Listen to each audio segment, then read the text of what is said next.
In this video, I'll be discussing some of the primary themes that I'd like you to watch out for in Sir Gawain and the Green Knight. And while in the past I've said either watch this before reading the text or after the text, depending on your preference, this time I'm going to encourage you to wait because there are many spoilers coming. And this is the kind of tale that has a lot of twists and turns with some really juicy surprises. So save this video until after you have read the entirety of Sir Gawain and the Green Knight. The first theme I want to discuss is the Green Knight himself. The narrator devotes quite a lot of space and time to describing the Green Knight, and it's also hard to pin the Green Knight down. He is both monstrous, we could think of being like Grendel from Beowulf, for example, and not monstrous. He somehow straddles this line between being very scary and intimidating and ready to commit violence, but also being very kind of beautiful and kind and chivalrous all at the same time. This is a very confusing moment in the text. We can see this ambiguity in a number of lines here. So if you look at these first two lines here, he held in one hand a sprig of holly, a kind of symbol of peace, of coming in peace without violence, and in the other hand held the mother of all axes. Okay, so we already have this juxtaposition of an axe and a sprig of holly. Later he says, I'm clothed for peace, not kitted out for conflict, but if you're half as honorable as I've heard folks say, you'll gracefully grant me this game which I ask for by right. Again, another paradox here is he says, I'm here for peace, I'm not here for conflict, and yet I demand that one of you chop off my head. It's hard to fully suss out which direction the Green Knight should fall on a monster or not monster spectrum so far.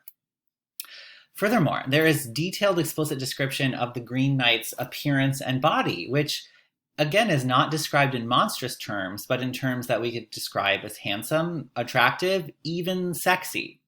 So he's described as having fine flowing locks which fanned across his back, plus a busy green beard.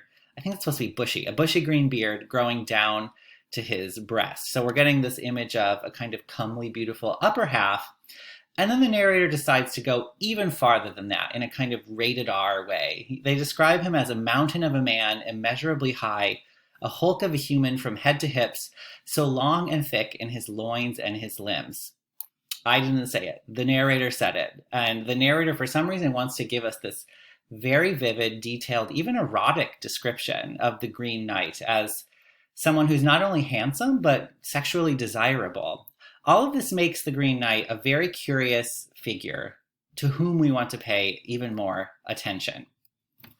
And now, if we look to the very end of the story and we realize who the Green Knight becomes or who he has been all along, which is Lord Bertilac, the person in the castle where Beowulf stays, and the person that ultimately kind of judges Gawain at the end of the story. I think I said Beowulf earlier, I meant Gawain.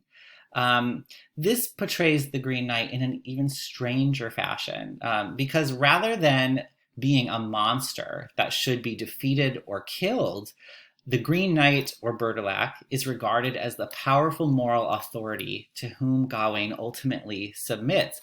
That's a real twist in the form of storytelling we've encountered so far.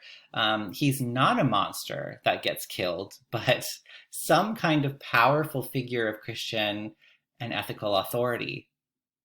And Gawain does not win by slaying the villain. He wins by passing the villain's test, earning the moral approval of the Green Knight.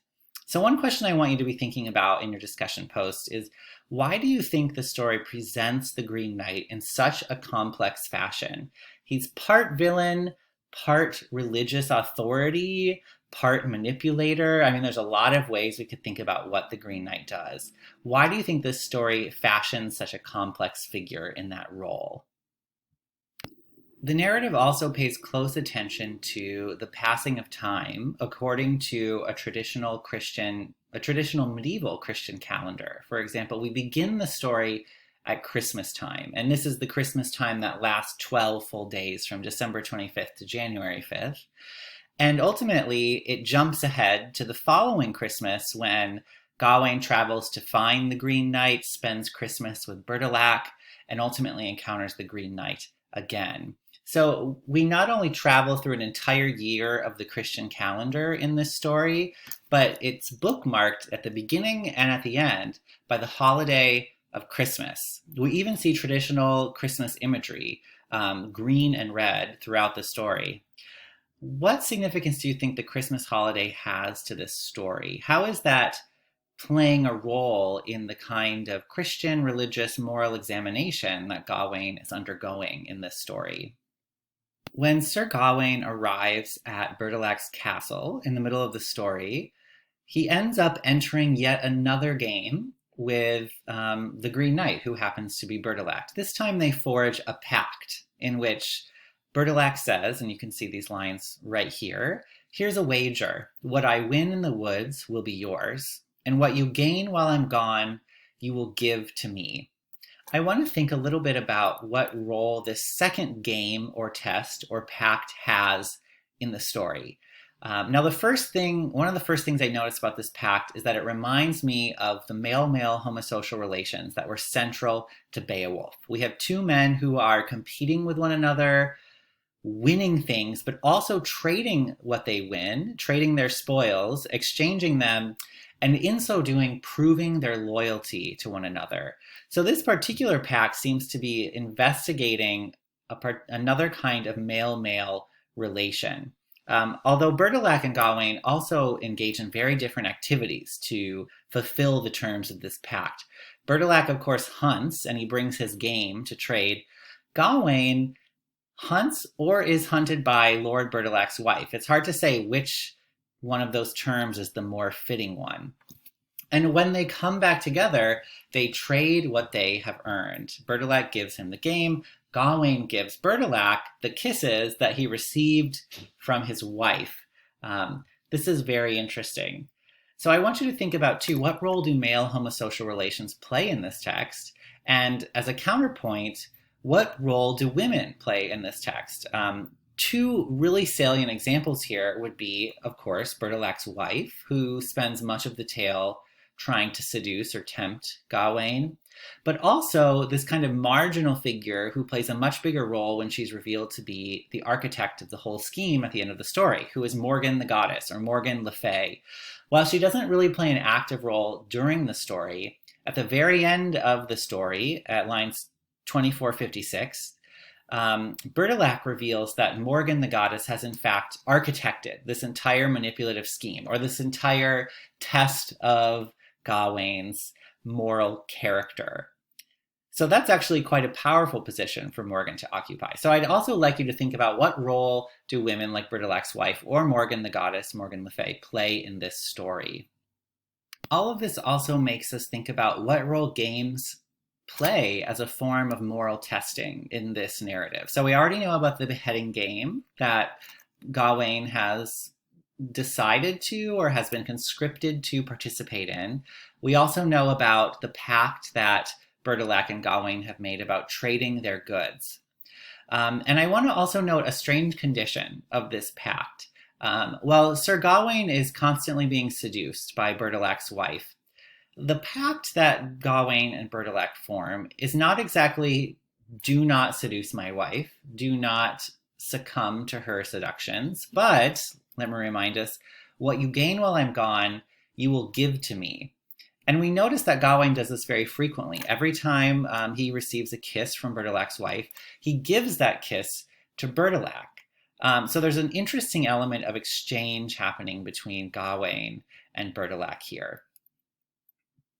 Does Gawain pass these tests?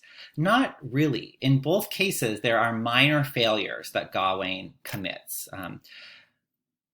In terms of the beheading game, Gawain flinches when the axe comes down. And in terms of the pact with Bertilac, Gawain keeps the sash the secret. While he freely gives Bertilac his kisses from Bertilac's wife, he keeps the girdle a secret. Both of these small failures culminate in what the Green Knight describes as his central failure or flaw right here.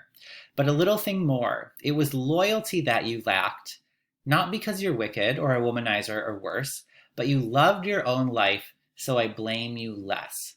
This seems to be like a tremendously minor failing, one that seems very sympathetic and very understandable. And yet, Gawain bears this shame of this failure very seriously and continuously. He kind of unwillingly has this scar on his neck for life from flinching when the axe comes down, but he also chooses to wear the sash on his chest forever as a symbol of his shame, as a symbol of his failure. So at the end of this story, in which we see Gawain having survived, having made it through the test, but not with flying colors, having committed relatively minor infractions in both of these tests, what do you think the story is therefore saying about sin? What do you think it's saying about chivalry or moral and ethical conduct? This story seems to hold very high standards for moral and ethical conduct. Why do you think Gawain continues to wear the sash? He won't let it go and continues to be reminded of this scar on his neck. That's something I'd be really interested in hearing more about in your discussion posts.